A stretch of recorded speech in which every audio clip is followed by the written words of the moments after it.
RMC, Apolline Matin. C'est déjà demain. C'est déjà demain, pas les éoliennes, mais les transports en commun, Anthony. Électrique quand même. Hein. Électrique. Vous nous présentez justement un véhicule assez étonnant qui est censé fluidifier le trafic dans les centres-villes dans les années qui viennent.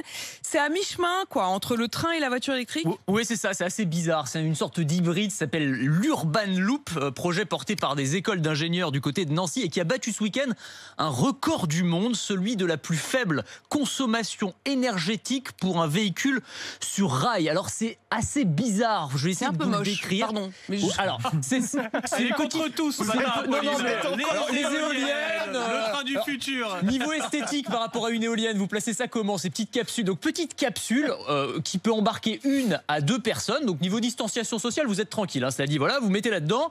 Ça circule à l'intérieur d'un tube, une sorte de tunnel transparent sur des rails en mode totalement autonome. Et ça va vous amener d'un point A à un point B. En fait, vous entrez dans la petite capsule, vous entrez dans votre destination. Et ensuite, eh bien, ça va vous acheminer à bon port sans arrêt et sans correspondance. C'est ça qui est intéressant par rapport à un train, un tram ou un métro, c'est que tout se fait de manière complètement directe. En fait, tout est géré de manière autonome par des algorithmes qui vont optimiser les trajets, les aiguillages, envoyer des capsules là où on en a besoin. Alors après, le problème, c'est qu'il faut aménager tout le centre-ville en fonction de ça. Il faut avoir des rails un petit peu partout. Est-ce que ça prendra ou pas? Je ne sais pas. En tout cas, ça pourrait être testé au moment des Jeux Olympiques de 2024.